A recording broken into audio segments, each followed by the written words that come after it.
سبحان اللہ. عابد صاحب ہمارے ساتھ نعت پڑھ رہے تھے اور تھوڑا سا حمد و نعت کی طرف ہیں. تو حمد کیونکہ اس وقت ہمارے ساتھ شجاعت صاحب بھی تشریف رہے, اس سے قبل انہوں نے نعت شریف پڑھی. حمد شریف کی طرف بھی چلتے ہیں اور یہ ایک ایسی حمد شریف ہے جو ہمارے ساتھ یہاں پر تشریف رکھتے ہیں سہولت جعفر صاحب, ان کے والد نے لکھی. تو یہاں پر شجاعت صاحب اس کو حمد کو پڑھنے کی سعادت کر رہے ہیں, حاصل کر رہے ہیں. تو کیا کہیں گے؟ پہلے تو تھوڑا سا میں ان کے والد صاحب کے حوالے سے پوچھنا چاہوں گا کہ جس طرح انہوں نے یہ تحریر کی ہے اس میں کس چیز کو فوکس کیا گیا؟ دیکھیے صبا اکبر آبادی جو نام ہے وہ کیسا نام ہے کہ ان کی تعریف کرنا سورج کو چراغ دکھانا ہے. میرے لب اس قابل نہیں ہے کہ میں ان کی تعریف کر سکوں. وہ بہت بڑا مقام رکھتے تھے, بہت بڑا مقام تھا. ان کو میں نے دیکھا ہے لائیو پروگرامز کرتے ہوئے دیکھا پاکستان ٹیلی ویژن میں, اور فی البدی شعر بنانے میں ان کو مہارت اللہ تعالیٰ نے بخشی تھی اور شعر کی آمد ہوتی تھی ان کے اوپر. اور فی البدی وہ کہتے تھے, کوئی تیاری نہیں کرتے تھے کہ جی میں بیٹھ رہا ہوں نعت لکھوں گا, 2 دن لگے 3 دن لگے. وہ فی البدی کوئی موضوع آ گیا اسی وقت انہوں نے نعت لکھی اور اسی وقت پڑھ دی. یہ کمال تھا ان کا. اچھا, اب جس حمد کو میں پڑھ رہا ہوں جو میں نے رات کو بڑی ریسرچ کر کے ڈھونڈی ہے کہ مجھے آج پڑھنا ہے, اس میں آنسوؤں کا سمندر ہے. اگر آپ اس کو توجہ سے سنیں, آنسوؤں کا سمندر اس میں بہہ رہا ہے. اگر آپ سمجھنے والے ہیں تب. اب چونکہ نعت پڑھی گئی ہے اس کا تقدس بھی ہم نے برقرار رکھنا ہے. تو حضرت مولانا روم کا ایک واقعہ میں آپ کو بیان کر دوں, اس کے بعد پھر یہ نعت 1.5 منٹ کا واقعہ ہے. بالکل. تو حضرت مولانا روم رحمۃ اللہ علیہ اپنے شاگردوں کے ساتھ جا رہے تھے کہیں. ایک دکان پر کرانہ اسٹور پر ان کی نظر پڑی تو ایک خاتون سودا لے رہی تھی جس کا نام زبیدہ تھا, اور وہ کسی بڑے گھرانے کی نوکرانی تھی. وہ اپنے گھر کا سودا لینے آئی تھی اور سودا لے رہی تھی.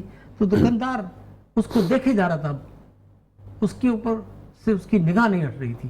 اور وہ کہتی تھی کہ یہ چیز, وہ فوراً نکالتا تھا اور بوری میں ڈال دیتا تھا. وہ کہتی تھی یہ تو فوراً, کوئی بغیر کسی اس کے دھیان بھی اس کی طرف ہی تھا. وہ جس چیز کا وہ کہتی تھی تو وہاں جاتا تو دھیان فوراً اس کے چہرے کی طرف. اب یہ چیز کا مشاہدہ حضرت مولانا روم فرما رہے تھے بڑی دیر سے. جب انہوں نے اپنا سامان بند کیا ان کا, تو انہوں نے کہا جی سامان پورا ہو گیا, اب اس کو باندھو اور میرے گھر پہنچا دو, اور حساب کتنا ہوا؟ اس نے کہا کہ عشق میں حساب نہیں ہوا کرتا. تو انہوں نے ذرا غصے کی نظر سے ان کو دیکھا اور پھر اپنے گھر کی طرف راہ لی, اور انہوں نے وہ بوری اٹھائی ان کی طرف وہ لے گئے. ٹھیک ہے, بغیر کسی حساب کے وہ بوری چھوڑ کر جب آ گئے تو مولانا روم ان کا انتظار کر رہے تھے, ان کی چوکھٹ پہ بیٹھ گئے تھے. تو جب وہ آئے تو پھر انہوں نے کہا بھائی آپ نے تو کمال کر دیا. کہنے کیا حضور؟ تو کہنے لگے آپ نے لاجواب کر دیا, آپ کا عشق تو بڑا کامل ہے.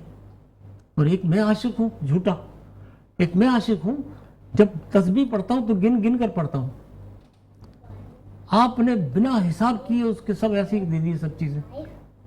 اچھا, میں قرآن شریف پڑھتا ہوں تو برق نوٹ کرتا ہوں کہ کتنے میں نے برق پڑھے. میں درود شریف پڑھتا ہوں تو گن کر پڑھتا ہوں.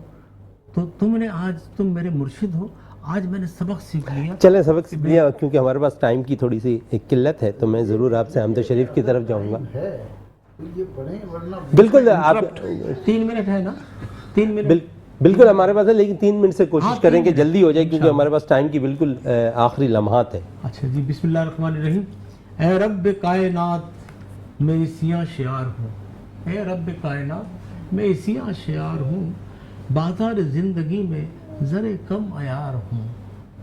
نادم ہوں منفعل ہوں بہت شرمسار ہوں. نادم ہوں منفعل ہوں بہت شرمسار ہوں. ظاہر میں پرسکون ہوں مگر بے قرار ہوں. ظاہر میں پرسکون ہوں مگر بے قرار ہوں. معلوم ہے مجھے کہ یہ دنیا ہے بے ثبات, معلوم ہے مجھے کہ یہ دنیا ہے بے ثبات. ایک وقفہ قلیل ہے کہیے جسے حیات. پوری ہو جتنی اتنی ابھرتی ہے خواہشات. پوری ہو جتنی اتنی ابھرتی ہے خواہشات. بس ایک تیرا ذکر ہے سرمایہ نجات. بس تیرا ذکر ہے سرمایہ نجات. ہر دن ہے ہولناک تو ہر رات ہے سیاہ. ہر دن ہے ہولناک